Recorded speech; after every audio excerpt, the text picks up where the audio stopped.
Rubén, un muy amigo de mi infancia, y yo somos, o éramos, unos lectores apasionados sobre las creepypastas. Nos entretenía y divertía mucho leer las historias narradas con tal fervor que llegábamos a sentir que esas historias eran reales. Nosotros sabíamos, o pensábamos, que solo estaban hechas para entretener o tratar de asustar. Aunque nosotros no creyéramos del todo en esas espeluznantes historias, nada evitaba que se nos enchinara la piel y se nos pusieran de punta los cabellos, y volteáramos a ver a nuestras espaldas. Un día, mientras yo estaba en su casa, leíamos unas historias, hasta que llegamos con una llamada Blind Maiden. Comenzamos a leer esa historia. Mientras más leía esa historia me sentía más asustado. Como dije anteriormente, el no creer en ellas no significaba que no nos sacaron uno que otro susto, y se sentía un ambiente pesado. De repente suena un horrible estruendo en el techo, seguido por unos maullidos. Solo eran unos gatos corriendo por los tejados. Los maullidos nos quitaron el susto y nos reímos de una manera muy fuerte y nerviosa. Esos gatos nos quitaron la continuidad de la historia y el ambiente volvió a la normalidad. Me senté en su cama mientras él estaba en la silla frente al escritorio de su computadora, veía su página. De repente le interrumpe y silencio. Y dice: ¿no te atreves? A lo que le respondí: ¿a qué? Yo sabía perfectamente a lo que refería, pero igual pregunté.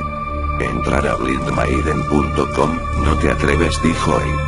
Yo solo reí y entre una risa nerviosa le respondí que no soy miedoso, soy inteligente, le contesté. A lo que yo le dije: entra tú hoy a medianoche. Eran aproximadamente las 10:30, y hasta hoy me arrepiento haberle dicho eso. Yo sí lo haré, me dijo. Lo haré hoy, replicó, y los dos empezamos a reír.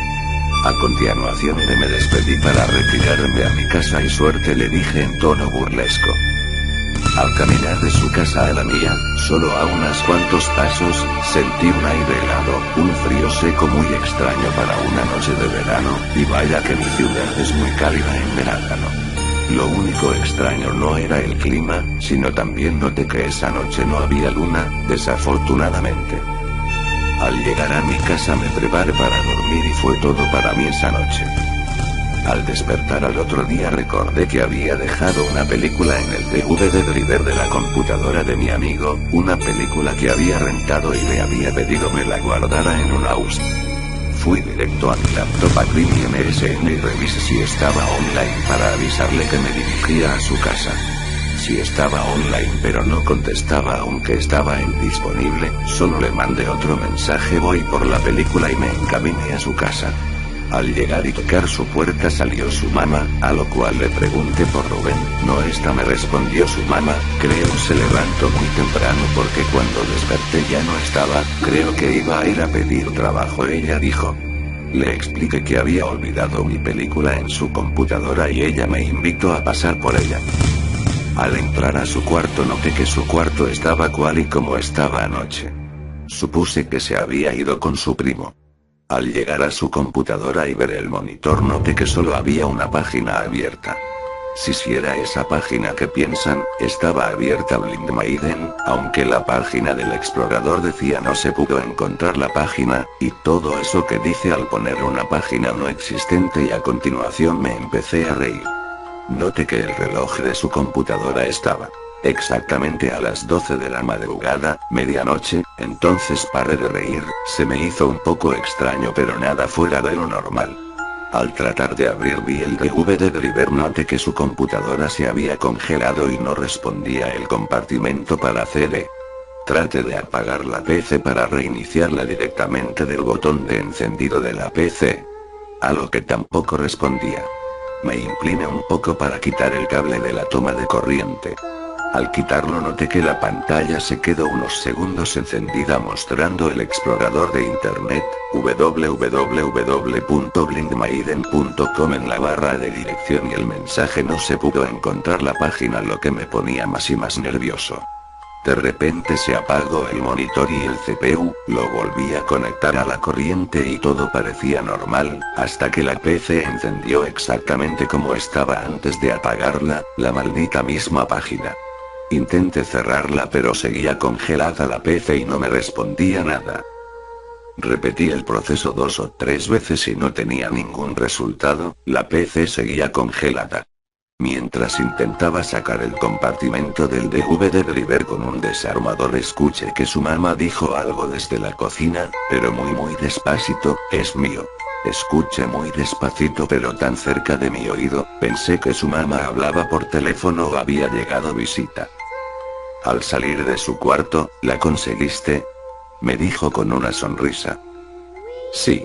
Le respondí, no sé si lo hice por flojera de explicarle el estado de la computadora de Rubén o porque lo único que quería era salir de ahí. Antes de salir la miré fijamente y ella me miraba con una sonrisa esperando escucharme decir algo o hacerle una pregunta. Quería preguntarle si había estado hablando con alguien, no lo hice, tal vez no quería saberlo, solo dije gracias y me fui. Pasaban los días y no miraba a Rubén, era extraño que no me fuera a buscar y era aún más extraño que fuera a su casa y no estuviera y que su madre no supiera dónde estaba. Al pasar el 5.º día su madre se preocupó muchísimo, lo estuvo desde el primer día. Rubén no era un chico que hiciera esas clases de cosas como desaparecer sin decir a dónde o con quién iba, aunque ya era mayor de edad. Fue a la policía, lo declaró como desaparecido. El hecho de pensar que estaba desaparecido, tal vez asesinado o secuestrado, me hizo olvidar todo que aquel día en su computadora y pensar en razones más naturales. Una noche venía de la tienda cuando vi a lo lejos a Rubén abriendo el cerco de la cochera de su casa y entrando. Rubén. Le grité pero en vano, no me escuchó. Al pasar por enfrente de su casa, ya que su casa está en medio de la mía y la tienda, llegué y toqué la puerta. Salió su mamá llorando y...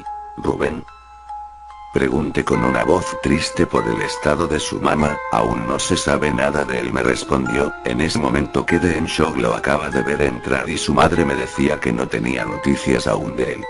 Estuve a punto de decirle que lo había visto entrar pero no lo hice, me recorrió un escalofrío desde mis pies hasta llegar a mi cabeza y sin decir nada me fui a mi casa. Días después, una noche en mi computadora haciendo tarea, escuché: es mío. De nuevo esa voz, era la misma voz, una voz de mujer muy suave y de una mujer joven, era inconfundible. En mi pecho sentía mi corazón latiendo más fuerte que nunca, casi a punto de salirse de mí, me sentía pálido, demasiado pálido, y un escalofrío nunca antes sentido, seguido por un mareo, ocasionado por el miedo. Esta vez había escuchado mejor y noté que la voz había salido de las bocinas de mi computadora. Me sentía fuera de mí, nunca había sentido tanto miedo en mi vida. Al regresar en mí, me paré de la silla frente a mi computadora de un salto, escuché una voz que decía: no entres. No entres, repetía, era Rubén. Reconocí su voz y aunque debí haber sentido mucho miedo no fue así, tal vez esa voz familiar no era para darme miedo. No entres, yo sabía a lo que se refería. De repente el CD driver de mi PC se abrió y vi que dentro estaba mi película, la película que se supone que debía estar en la PC de Rubén. Me puse a hacer memoria tratando de recordar si aquella noche la dejé en su casa o si en realidad la traía conmigo, pero aún así, como se abrió solo el CD driver y quien la puso ahí, vivo solo y no hay nadie aparte de mí que toque mi computadora. Han pasado los meses y no hay noticias de Rubén, y no hay día que no tenga pesadillas respecto a su historia. Tal vez fue mera coincidencia o tal vez no, pero esas voces hasta hoy las escucho. Cada quien es libre de pensar lo que quiera sobre esta historia, si es real o no, ni yo mismo lo sé, pero sí sé todo lo que pasó y sé que nunca entraré a esa página. Y espero que nadie de ustedes lo haga, ni siquiera lo intentes. Loco. Falta 5 P pa' comprar ese beat pa' tomar con los beats en la playa.